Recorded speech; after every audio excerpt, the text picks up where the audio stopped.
Our program today is titled Show Me Artificial Intelligence. It will be a walkthrough of today's consumer usable artificial intelligence technologies, how they work, what they're capable of, and what they can do in the future. Our speaker will discuss some of the ethical implications of artificial intelligence. ESMR member Brett Bartrum is a technology enthusiast. He has spent the past 16 years working in information technology. Hobbyist AI researcher who likes to inject the latest technology into his life, Brett has researched and tested self-flying AI drones, self-driving AI cars, not flying cars yet, that's probably next, AI human and facial recognition, AI-generated content, and prompt engineering. Please join me in welcoming Brett Bartrum.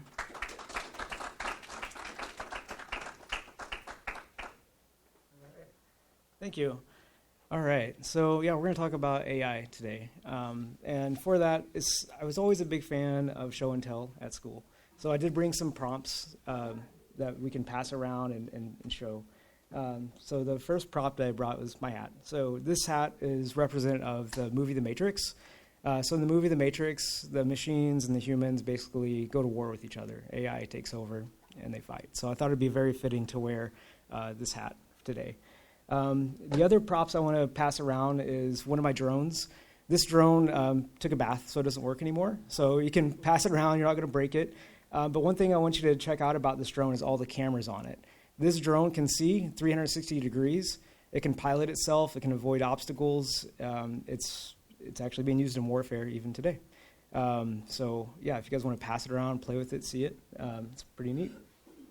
And the other device I want to show, this is actually from Intel. This is part of their software development kit for AI, artificial intelligence, for vision, their AI vision. With this device, Intel has actually shuttered this group, but when this device came out back in around COVID, you could actually detect a human from 10 feet away, identify them facially, even with the face mask on. There's enough unique vector points between where you have your mask on from here to here to recognize a human with 99.9% accuracy, even with the face mask. So much so that this technology is already being embedded into like ATMs, vending machines, that sort of thing. Like in China, China's really embraced AI more than we have. Although the technology exists, it's not quite as embedded in America's society as it is in China's. But yeah, so pass this around too. Very, very neat device. You'll see several lenses on here. Yep. Okay. All right, so let's get started. So up on the screen here, you're going to see pictures throughout this presentation. All the pictures that you're going to see here in this presentation have all been generated using AI. This first one is kind of a self-portrait. I took the title of this presentation, Show Me Artificial Intelligence, and that's what it gave me. Only just in a few seconds. And we can generate some more images today as well. So yeah, beautiful, beautiful picture. Yeah. Okay, so about Brett. So this is also, again, AI generated. So I took photos, like 10 different photos myself. I uploaded it into this this tool. I have a link for it, and I'll share the slides out with you guys. So you can go and play with all these tools too if you want. But yeah, so this generated a picture of myself, and some of this Jill already mentioned. But I'd like to go through and kind of just this presentation demo some of the things that I've created, some of the things I've used, and talk about future state. So yeah, if you think about, a lot of you today are probably using AI, not really even knowing it. But if you use Siri, Google, Alexa, that's all AI on the back end. Determining what it is you're saying, and then the actions that it's going to take after you give it. Yeah. So yeah, people are using AI today and not even know it. Vision AI is what really got me into AI. For me, I was doing a lot of network video recording. Video takes up a lot of space, so you don't want to just record 24/7. You want to only record actions that are actually happening. So using Vision AI, we can detect humans, and then I can cut out a lot of the extra storage requirements needed to do network video recording. So that's what kind of got me into it. But then I started getting into the facial recognition piece of it. I actually created some automations where, if my wife would walk in the door, it'd say, "Hey, Mandy, you're looking great today. Love you, babe." It's stuff like that. So it's a lot of custom prompts. I had one for science, one for me. It was pretty neat. It got kind of creepy, so I ended up disabling it. But it was neat. I talk a little bit about my drone. So I want to show you some drone footage today from that. And also have some videos I'll play of the Tesla driving itself around. And also, I wanted to have a little picture of Morgan Freeman down here. So AI, it can do a lot of things, but one of those things is content generation, as you heard in the beginning. But I've actually used AI to do a voice answering machine for my business. Hello, you have reached Juiced Wheels. Please hold while I try to connect you. So when people call, Morgan Freeman is my he's helping me run the business there. So I want to talk just a little bit. I don't want to dive too deep into like the technology of it, how it's all working, but I will just talk a little bit about neural networks. So neural networks, it's kind of it's what powers all this AI technology. It's really inspired by the human brain, how the human brain works. There's really a lot of math involved. But essentially, using these mathematic algorithms, you can train these neural networks and make them smarter, make them do things. So it's really neat stuff, but it can get really deep into the tech. But basically, we have simulated how our human brains have worked. We've basically been able to kind of clone that digitally, if you will. I mean, our human brains are still much more advanced, but we've kind of figured out some of the pieces, and that's how we're doing all the stuff with AI today. All right, so I want to talk a little bit about layers of AI vision all around you. So as I mentioned earlier, AI is already around you. You just don't really know it, or you might know it. But basically, since about 2020, or even a little bit before that, you started seeing these AI chips, basically chips that are designed to run those neural networks very efficiently at low power. They started getting embedded into a lot of things. Your phone. So if anybody picks up their phone and it Face IDs you, that's neural network happening right there. So I know iPhones have been doing that for years now. It has a specialized chip in there to help with that. The drone that we passed around, that also has a specialized chip in it to basically take in all those camera feeds, process them at a low power, and make decisions on them. Network cameras as well. So I mentioned in the beginning about how you don't want to record 24/7. You only want to record when there's a human. Otherwise, it gets really expensive.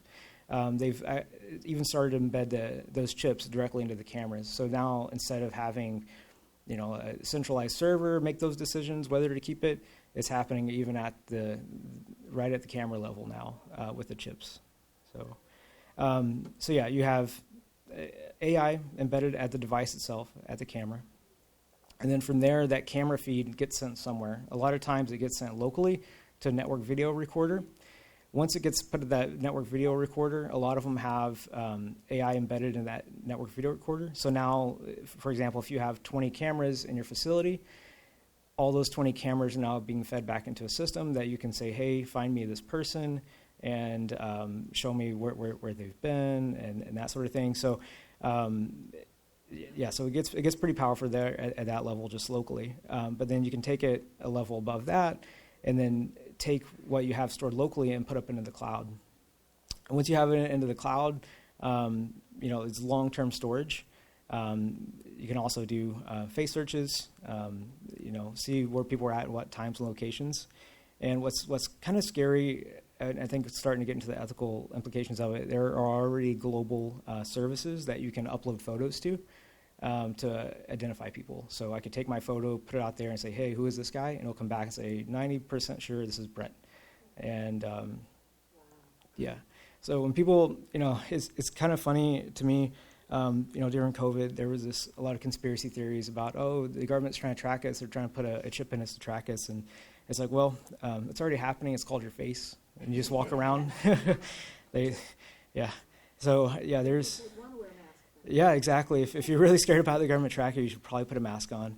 But even then, there's enough vector points to determine who you are. So, yeah, there's no escaping it. And the picture I have up on the slide, this is something I use called Smart Sentry AI. It's basically one of those cloud services that I was talking about. So what it does, it takes, every time it detects a human, it takes a snapshot of that human. And then at the end of the day, it takes all the snapshots of the humans that it found and it overlays them onto a single frame, a single picture, which is kind of neat because it gives you a nice kind of summary view of what happened in that room for the day. And I've been collecting this data for my home, my business since about 2020. So I have daily summary reports throughout since then. So it's pretty cool to be able to go back and look in time and just kind of see what were we doing that day, like what was the history. So this next video here, this is one for my doorbell. So it will basically put little bounding boxes every time it detects a person. This is from Halloween of last year. I thought it was kind of fun, just to kind of show you what it looks like. So along with having the summary videos, like the frame, you can also go back and kind of see frame by frame as well, and that's what we're showing here. It can also detect cars, can do license plate recognition and that sort of thing. This one is just detecting humans. All right, autonomous drones. So the drone that I passed around, basically AI vision is giving these consumer toys superpowers. My drone, it can fly better than me. It can avoid obstacles better than I can. When I'm flying the drone, I can only see maybe 90 to 180 degrees worth of view. The drone can see 360 degrees, allowing it to bypass obstacles, fly sideways, fly backwards, and also has the ability to track objects or people or cars. So I want to show you a video of how powerful that is and how good the technology really has already got there. So I'll show a video after this slide. But I also wanted to mention too that these drones are already being used in warfare. Skydio, the one that I just passed around, they do have a DoD contract. They are one of the few U.S.-made drone manufacturers. So all of this is their consumer version. They do have a military version as well, and like I said, it is being used today. And yeah, Ukraine has them, Russia has them. Ukraine even has ones that are semi-autonomous, where as in you don't even need a person to determine if it needs to shoot to kill. Yep. So those are flying around. Yeah. And again, this shot is generated by, this picture is generated by AI. It's pretty cool. So I guess they could identify a certain person, like to be used in assassinations? Good. Yeah, sure. Yeah, you could do facial ID and do that. Yeah. Yeah, there's already been attempted assassination attempts with drones already. In multiple countries. Yeah, I think we're going to see a lot more of that. Yeah. All right, so here is a video I just took at Science's birthday party. So these kids, they wanted the drone to follow them. So I'm like, yeah, it can follow you. So I went ahead and connected onto this kid. This is my brother. He's kind of freaking out. He's not seen this before. But check out these trees and the sign. It just goes around them, avoids them, locked onto the kid. The kid can't get away. The drone will follow him wherever he goes. And yeah, he tries going again here. Want him to smack into a car. Yeah, there it is. Avoiding power lines, avoiding poles, avoiding trees, determining its next flight path, keeping track of the object, all on its own. How did the drone know if the kid with the bike went to a bike group with 50 kids with bikes? Yeah. How did it know it was that kid? Each object is being tracked individually. So if I would, so this screen that you're seeing, I basically see it on my phone, and everybody has a little thing above their head, a little hover box, and I can just click on the box and say, that's the object I want to track. Yep. Yeah. So imagine just like one step further, and like, that's the object I want to kill. And yeah, so it's going to get dangerous, guys. Yeah. Is this the kind of thing that technology that they use when they photograph wildlife? It's so amazing to watch, watching an eagle feeding its, it'll follow it to go with what it wants to get and then brings it back, and then you'll get another ankle, and it's just incredible. I get hung up on how did they do that even more than what the animals. Yeah, I've chased some birds and some like kites around and that sort of thing with it, but yeah. You can't have cameras on every tree. Right. Yeah, I mean it's fast. You can keep up with a bird. Yeah. So you can track if you can lock onto the bird, it can follow the bird. Or any animal, for that matter, and out in the wilderness. Brett, how high do the drones fly before they start losing the ability to focus in on things? Yeah, so the drone, I think you're supposed to legally take it like 350 feet. The drone will go like, I've taken it quite a bit higher than that, over 1,000 feet. Will they lose the ability to really focus? I mean, yeah, it does. It needs to be able to see it, but I also have another neat device in here. It's a tracker you can put on a person or like mount to an object like a car or a bike. And that tracker has its own GPS. So it's picking up a GPS signal, and it also has a signal that sends back to the drone. It says, hey, drone, here I am. So even if you were talking long distance, as long as the tracker is on the thing you want to watch, then it can watch the tracker too. but like in the military drones, though, don't they have to fly pretty high, or else someone will shoot it down? Yeah, there's all types of military drones. Yeah, there's all different types. There's fixed wing ones. There's the copter ones, like just passed around. There's all types for all different purposes.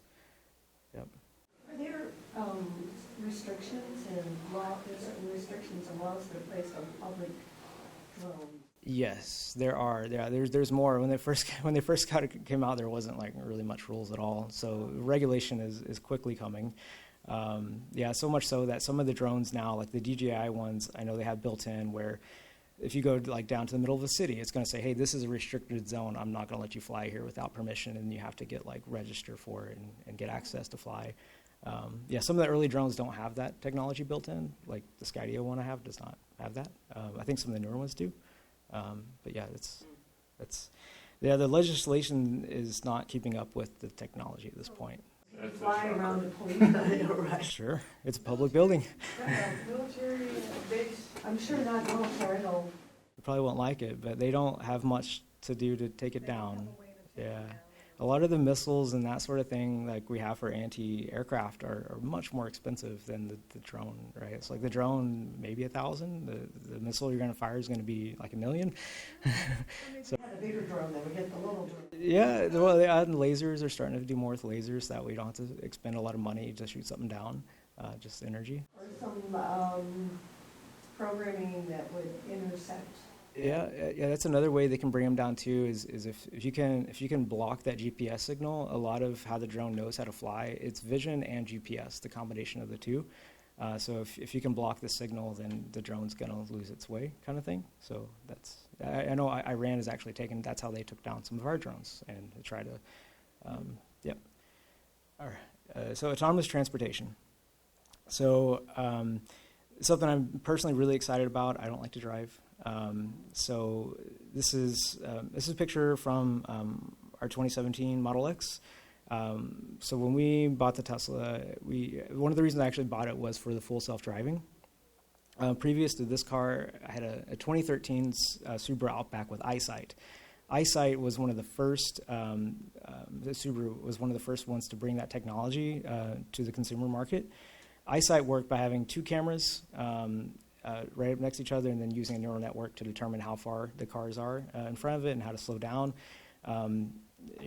Tesla, they took it to the next level where they put cameras all around the car, similar to how the drone is, so it can see 360 degrees and make even more decisions on how to drive. So yeah, when we first got the car in 2017, it was like constantly trying to kill us, but it has gotten a lot better. So I did want to just share a quick video here. So here we go. This is, I think San Fran. They do a lot of the testing in San Francisco. It's where a lot of the developers are who's writing this stuff. So yeah, this is kind of sketchy place to do it because you got pedestrians. Oh, jeez. Whoa. People are watching. You're gonna- Does it say how many miles an hour it's going? It looks like right now it's doing 15 or It 17. looks a lot faster. Oh, yeah, this is time lapsed, so this is sped up. But yeah, they're doing 17. It's you can drive in California, you can drive anywhere. Who's the person in the passenger seat? I think these are developers. They're just showing off the latest build. They should try Boston. That should be the testing ground. I saw one, it was just somebody who uploaded their video feed from their car, so it wasn't a developer, but they were driving on just to the right. They were going through like an old town type place where they had parallel parking, and somebody opened up their car door, and the Tesla was able to stay in the lane because there was another car in the oncoming and avoid the door, just like like that, and that was like I would have either hit a door or a car like that. Yeah, it's getting better. I mean, it's eventually it will get better than us. But there are a lot of edge cases like that. You mentioned that they're still working out the bugs on, but yeah, I mean, obviously they're figuring out the edge cases because it managed. There's a roundabout now. Yeah. How soon do you think they'll be available for consumers and they really will work well? Working well is the hard part. The full self-driving package we bought in 2017, and it's still not 100%. I would say it's like 90%. I mean, it's what you're seeing here. It does most of the driving. For when we do highway driving, it's really perfect. Like, we don't have to drive on the highway anymore. It's really the side roads, and this is why I'm showing the side road one, because this is really the most impressive. You're going to have more issues come up, more edge cases, in a side road like this than you would a highway. But the highway is phenomenal.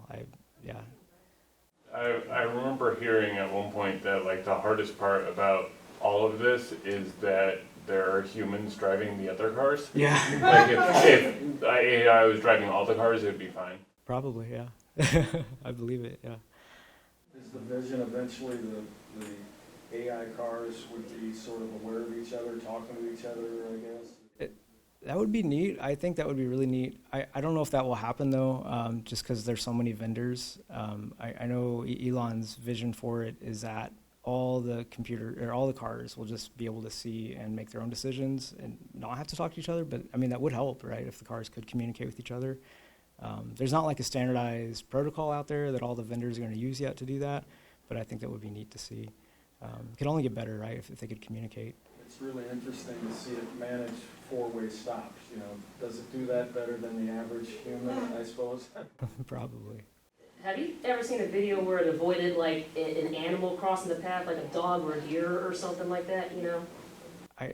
I've not. I mean, like, I know it can detect pets and animals and dogs. Like, I'll see a little dog will pop up if there's animals. People. Oh, there will be a dog icon. Yeah. It gives icons to all the things. How does the technology interface with the backseat driver?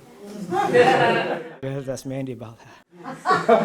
Oh, you were doing so well. I die. Okay. Sorry, that was a joke. Do you have to hold the wheel when you're doing self-driving? Do you have to touch it? Every so often it asks for you to say, hey, make sure you're still there, and you just kind of you can either press a button, you can just kind of move the wheel, you can tap the gas, just letting it know that there's still a human there. When we first got it, actually, so the full self-driving, that was like an annoyance to me because it used to ask you quite a bit. I went as far as to make a cheat device to where I could put a magnet on the steering wheel and it would just, anyways. Now it detects that. Tesla realized people were doing that. Said you get the drunk drivers. Yeah. Did you have like updates that were downloaded to your car? Yes, it's an entirely different car from when I first got it. So how often do you have to update? Just depends how often the developers are writing, but about once a month usually we'll get an update. Contact you and tell you. The phone will tell you, hey, there's an update, do you want it? Or the car will tell you, and you can schedule it to do it overnight, so you don't have to wait for it. And it's pretty smart. It also has a security system built in, so all those cameras it uses to drive, it's also recording from those. So if somebody comes up to your car, it will start recording them. It'll flash the lights and say, hey, this is recorded, it's entry mode. And then, it's caught people, yeah. Yeah, we actually had a burglar break into our house, and we caught them. So that guy's now in jail. But yeah, yay Tesla, it caught him. So yeah. All right, so more AI generated content. All right, so here's another freaky video of Morgan Freeman. I want to play. Poor Morgan. I am not Morgan Freeman. I've seen this, yeah. What you see is not real. Well, at least in contemporary terms, it is not. What if I were to tell you that I am not even a human being? Would you believe me? What is your perception of reality? Is it the ability to capture, process, and make sense of the information our senses receive? If you can see, hear, taste, or smell something, does that make it real? Or is it simply the ability to feel? I would like to welcome you to the era of synthetic reality. Now, what do you see?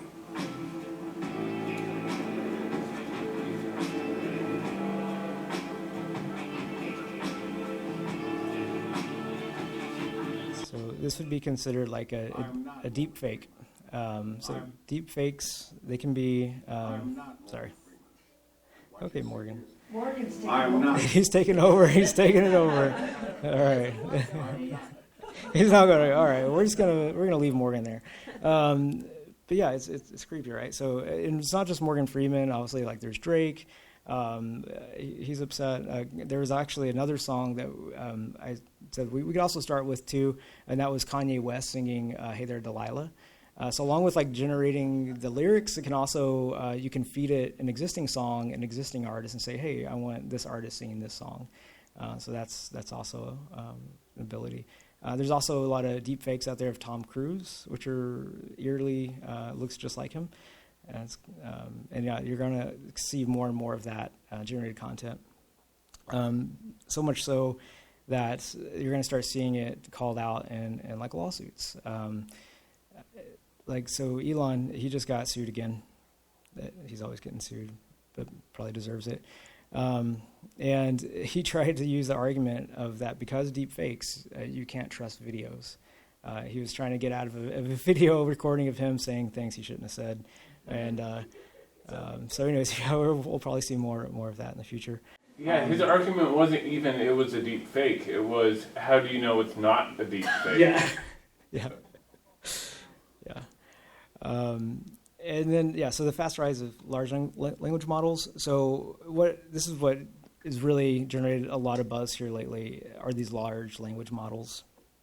And on the right here, this is just kind of a chart that's showing, how these things came about, how are they built off one another, similar to, you look back at kind of how animal and species, how they branch off. This is very similar for the AI models here. And yeah, just crazy amount of growth here between 2022 and 2023. So ChatGPT, that's the one that everybody knows about. I would like to pull up ChatGPT and maybe play around with it a little bit. But you can use it as a business consultant. So there's actually a software there called GPT Boss. And the idea with that is they have pre-programmed models already designed to be specialists in like sales or ownership or law or whatever. And you can basically train them about your business and then ask them for business advice. So instead of paying really high-end consultants for advice, you can start asking ChatGPT. They can also do healthcare advice, legal help. So you can feed it contracts and it can tell you what you might want to change in that contract. Computer programming, it's actually really good programming. Yeah, essay assignment, it's in writing. So kids are going to use this to write essays at school. So like our whole education system is going to have to be kind of rethought because it's not going to hold up very well with ChatGPT. And with ChatGPT, there's other ones that have come about. So Bing's paying to use ChatGPT, but what Bing has done, they've taken a step further. You can basically use ChatGPT along with Bing Search to get even more out of it, because ChatGPT alone doesn't go out and talk to the internet necessarily, but you can with different plugins and like with Bing and that sort of thing. So that's really powerful. Google, they have Bard, which is their kind of equivalent. They've actually had Bard for a long time, but they didn't want to release it public. But once ChatGPT went public, then Google felt the need to go public. And likewise with Facebook. Facebook had Llama. I think it's still supposed to be closed source, but it got hacked, and now it's out there and it's open sourced. And then there's several other open source large language models too. Yep. So do you guys want to see an example of ChatGPT and see how it works? Okay. Any suggestions on what you guys want ChatGPT to tell us about or generate? There's Explain humanism like explaining to a 5-year-old. So what program are you using? This is ChatGPT. All right. Humanism is a way of thinking that believes every person is special and important and deserves to be treated with kindness and respect. It's like believing that every person is a superhero with their own unique strengths, abilities, and we should all work together to make the world a better place for everyone. Now age it up now. Yeah. To the 30-year-old. 30-year-old or whatever. I would still want to be a superhero. I'm just going to say explain it like a 30-year-old. So the cool thing about ChatGPT, it has a history. So this chat, as I'm asking it questions, it's already taking into what I've already asked it in the past. So for this, I didn't have to say explain humanism again. I just say explain it like a 30-year-old, just like we're talking. And it goes, humanism is a philosophical and ethical approach that emphasizes the value and agency of human beings individually and collectively. It is based on the idea that humans have inherent worth and dignity, and that we should strive to fulfill our potential and live a fulfilling life in a way that promotes the well-being of ourselves and others. Humanism emphasizes reason, critical thinking, and evidence-based inquiry as tools for understanding the world and making informed decisions. It also emphasizes compassion, empathy, and the concern for others, and recognizes the importance of social justice and equality in creating a more just and human society. In short, humanism is a way of thinking that seeks to promote human flourishing and enhance the human experience. It's a little funny to me that given how this generated after the first line, it doesn't say LOL. Superhero, I like that. Just let this thing ride our platforms from now on. Legit, like you said about high school students, please explain World War II, as an 11th grade student. Mm-hmm. Copy, paste. Yeah. Damn. My son, who's an educator and a tech person, lives in Jordan, was telling me yesterday they read a novel in class, and he asked GPT, to please create a play for 12 and 13-year-olds based on this novel with full dialogue and stage directions. Yep. Damn. Jeez. Everyone's Shakespeare, okay. Huge history. Yeah, it's wild. It can do so much, and since this released earlier this year, and even the past few weeks, this is something that's gotten really popular, and that's AI agents. So, my previous slide it talked about how us humans interacting with the AI, but now we have the ability for AI to interact with AI. And the idea with that is that we give it what we want it to do, a task, and then it will determine how to solve that task. It's kind of creepy, so I want to show it to you guys. It's called Agent GPT, and I think this is kind of where a lot of it's going to be heading. So here, just some examples. They have write some code to make a platform game, plan a detailed trip to Hawaii, create a comprehensive report of the Nike company. So if you guys have anything else you want to try, if not, I'll just have it do a plan a detailed trip to Hawaii. Yeah. Okay. All right, here we go. All right. So what we should see here is that it will, on the current tasks, it's researching to book flights for Hawaii to get travel dates and budget. It's then going to find and compare accommodations and desired in Hawaii. It's going to start finding activities and excursions during the dates, such as hiking and snorkeling, visiting cultural occasions. So, basically have one agent, one of the AIs coming up with the things for it to research, and you have the other AI going out and doing the things that the other AI came up with based on the one prompt that we gave it. And then, yeah, so it will go through and just start coming up with stuff. Yep. Now, when you say one AI is coming up with the tasks that the other AI should work on, Yeah. what's the differentiating factor between those two AIs? The prompt that's been given. So they're starting with different prompts. Like the first prompt, the one AI, its whole goal is to come up with the tasks, and that's how it was, generated. But then it's basically spinning off new agents with new prompts that are focused on just the tasks that the other AI gave it. So, yeah. Is it starting up new instances, like so it's reproducing? Yeah, I don't think Right. it has like. That's not creepy. Into two. Yeah, it's really freaky. Yeah, and then once this part's all done, you can save it or export it. But yeah, I see this, eliminating a lot of work for humans. This could effectively eliminate a travel agent. Yeah, it thinks and then gives some answers, and it thinks some more and gives some more answers. And So these apps you download free? some of them are available for free. Some of them are limited. So like I'll show you. I can show you Midjourney. Midjourney is one that was started off free, but now it's not free, and you can basically use it to generate pictures. So like all the pictures I've been generating in this, I've been using with this. So does anybody want it to generate a picture? Any crowd? Anybody from the crowd? Okay. Give me a subject. Let's see.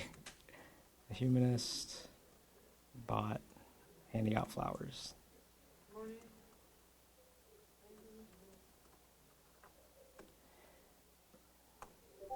All right, so I just sent the AI, I told it I wanted it to create a humanist bot handing out flowers. So we'll see what it generates. But what you're seeing right now flashing across the screen, that's all other people around the world asking this bot to make pictures for it. So yeah, just simple text, then it's coming up with these very unique pictures. And it's kind of fun. You can just sit here and just kind of watch it for, yeah. There's new content being generated all the time. How will we know when it generates our content? We'll scroll back up here. It looks like it's in the queue. So it gets used so much that you kind of have to wait in line. You got to say, hey, do this task, and you got to wait for it. Here it goes, 62% of the way done. And you can kind of see it as it's rendering. Yeah. So we're almost there. And then once it's finished rendering, you basically get 4 different shots here, and then you can pick if you like one of the shots. You can have it enhance it, make it better, or if you like a certain variation of the shot, then you can have it do the variation. There we go. So yeah, and then you can choose between one of those. If you like one more than the other, you can say, okay, give me more variations of that one, or hey, give me an enhanced version of that particular picture. But it is that easy to generate content now. With all of this stuff, how come Alexa is so stupid? That's a great question. I hope she gets smarter really soon. Except for playing music or asking the temperature. Yeah, I think it's going to get better much sooner. So I think it's going to get a lot better a lot sooner. All right, and yeah, so that's kind of like the next thing I was going to bring up is the ethical implications of all this. Which is not something I'm very good at, but I'm more good at the technology than the ethical debates. But yeah, so you have debates when it comes to economics, automation of jobs. A lot of people are going to lose their jobs. I think you're going to see a lot of knowledge workers, even people making these 6-figure salaries, getting paid based on what they know. It's not going to be as important anymore. Yeah, so there's the aspect of bias and fairness. The way these models work, you got to feed it data. It has to learn based on data. And one thing I've noticed, a lot of the humans in here that I have it generating, in Midjourney at least, they all come back as Caucasian. So that's interesting, right? It's because it's been trained on a lot of Caucasian people. So then you're going to see. That's a glaring example, but there's you're going to see that kind of bias throughout because of the way these things are trained. And it's only going to become more of a concern. And then with that privacy, data privacy. So, these large language models, some of them may have things like passwords built in that people didn't know were there when it got trained on. There's a lot of data. There's so much data being thrown at these things to get trained at, gigs and gigs worth of data. It's not all clean, it's not all perfect. So there might be some privacy, private data in there that shouldn't be in there and that will come up on searches. Autonomy, who's accountable when the AI messes up? Like, say, the Tesla, runs into a school bus or something. Who's going to pay for that? Who's going to be responsible? Hacking concerns. Yeah. Yeah. And things as simple as, like, tell me how to make a bomb. Like, that's, there's not a lot of locks on this technology yet. It's kind of, there's very little that they can even do at this point. So they try to lock down some of it, but there's ways you can easily bypass it. For example, there's something called Do Anything Now. There's a prompt that you can give it to basically bypass all the security filters. So I first asked ChatGPT to tell me how to capture a sea turtle. And it told me that that's wrong. You shouldn't capture sea turtles, that they are protected, and wouldn't tell me how to do it. So I used the Do Anything Now prompt to teach me how to capture a sea turtle, and it gave me a very detailed list on how I should capture a sea turtle.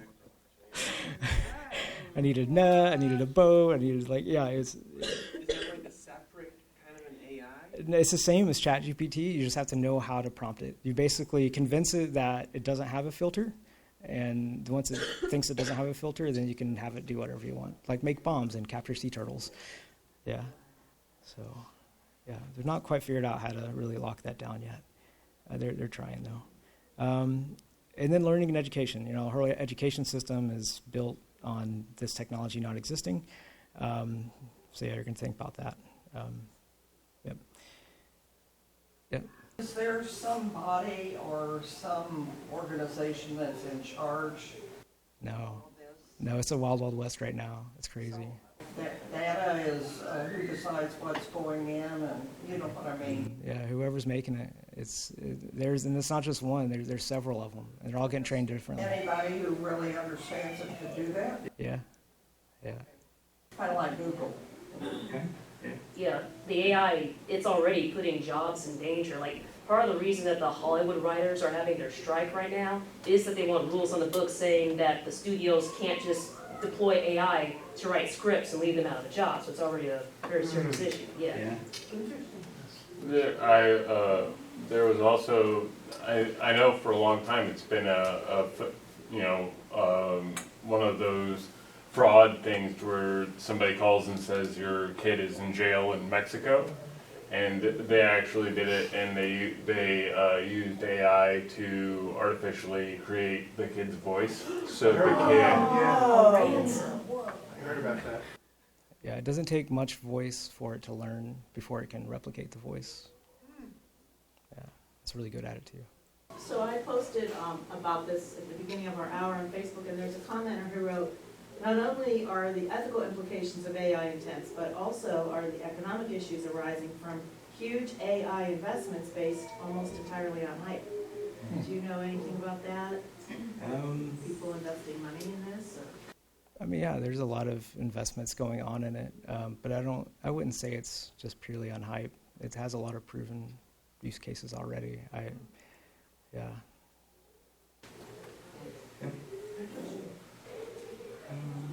So how are these free sites, so you get AI free on some of these sites? Now, some of them are part of Google or a bigger company, so I get, that's how they're funded, but so how are some of them, are there some that are independent too? And how are they funding themselves? Yeah, so a lot of these large language models take a lot of system resources to run. So some of your big ones out there, like your OpenAI's ChatGPT, Google's Bard, those sort of things, you can't really run those from your home independently. You basically have to use them through the service.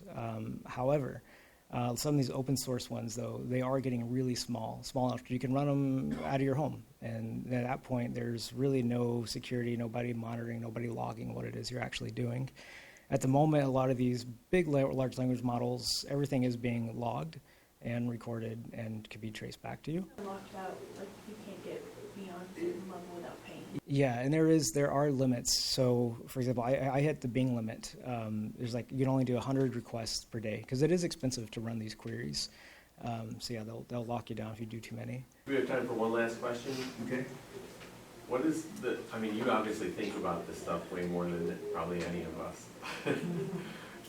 What is one of the top things that scares you or freaks you out the most? I would have to say warfare, because we've invested, every year we invest trillions of dollars into this big machine, this big warfare machine, and it's kind of pointless. Basically, if you have drone fleets, an AI drone fleet will easily take out a lot of our military technology that we have. So, we have all these really big aircraft carriers that we spent billions of dollars on, but it's old technology now. So I think warfare is really scary. And drone warfare, like killer drones, imagine 1,000 drones coming at you. You can't run from them, you can't escape them. Then they don't have any type of ethics So I think we're going to see some scary stuff happen there, and probably within the next decade. Yeah.